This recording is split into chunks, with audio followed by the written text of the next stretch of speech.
All thoughts, all passions, all delights, whatever stirs this mortal frame, all about ministries of love, and feed his sacred flame. Oft in my waking dream do I live over again that happy hour, when midway on the mount I lay, beside the ruined tower. The moonshine stealing over the scene had blended with the lights of eve, and she was there, my hope, my joy, my own dear Genevieve. She leaned against the armed man, the statue of the armed knight. She stood and listened to my lay, amid the lingering light. Few sorrows has she of her own, my hope, my joy, my Genevieve. She loves me best whenever I sing the songs that make her grieve. I played a soft and doleful air, I sang an old and moving story, an old rude song that suited well that ruin wild and hoary.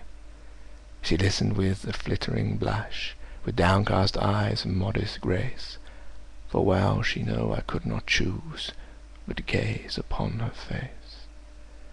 I told her of the knight that wore upon his shield a burning brand, and that for 10 long years he wooed the lady of the land.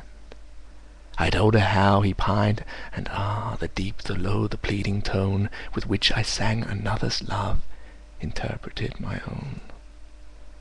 She listened with a flittering blush, with downcast eyes and modest grace, and she forgave me that I gazed too fondly on her face.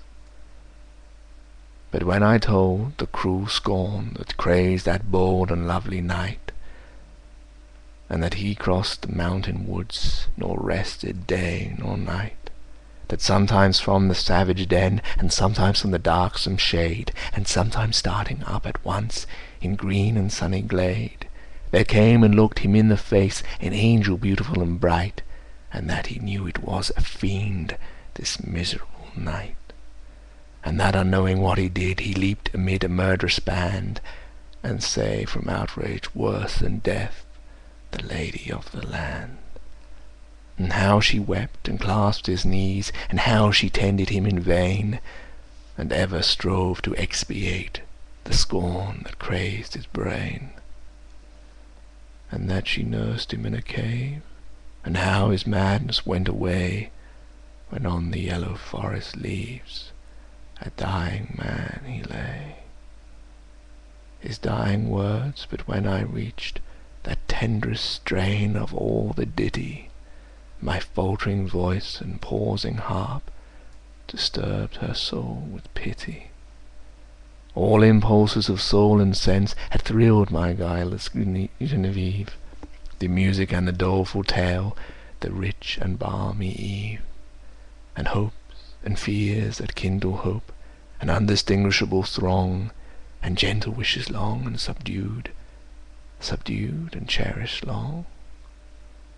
She wept with pity and delight, she blushed with love and virgin shame, and like the murmur of a dream, I heard her breathe my name. Her bosom heaved, she stepped aside, as conscious of my look she stepped, then suddenly, with timorous eye, she fled to me and wept. She half enclosed me with her arms, she pressed me with a meek embrace, and bending back her head looked up, and gazed upon my face. 'Twas partly love, and partly fear, and partly 'twas a bashful art, that I might rather feel than see the swelling of her heart. I calmed her fears, and she was calm, and told her love with virgin pride, and so I won my Genevieve, my bright and beauteous bride.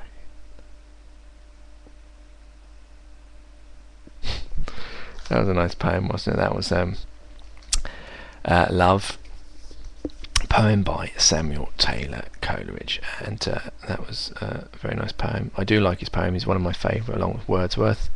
I like the way his read and the deepness and the love that are often written in them. And the reason I read it out is because I noticed that on YouTube that Frost in Midnight has gone up by 15%, so that probably means another 2 people have listened to it over this week. Yeah, so I thought, oh well, let's do another Coleridge then, because we've had a few of his. Anyway, I did record this just a second ago, but for some strange reason YouTube cut down like 7 minutes down to only 1 minute. So I can't waffle this long. I know I do say that I waffle at the end so it doesn't cut off the ends. Now it's cutting like the whole 75% of the recording. So I hope this is sorted out. I did read 2 poems out. I deleted them and now I'm going to read them out again. And well, I'll see if this one actually lasts. Of course, if it doesn't, you won't even hear me say this because I'm going to delete it as well if it's only a minute, because there's no point keeping only a minute when it's at least 6 minutes. Well, I think I've waffled enough now, and we'll go on to the next Coleridge poem. I hope you enjoyed that. I did, anyway. So anyway, take care, take it easy, God bless, and peace.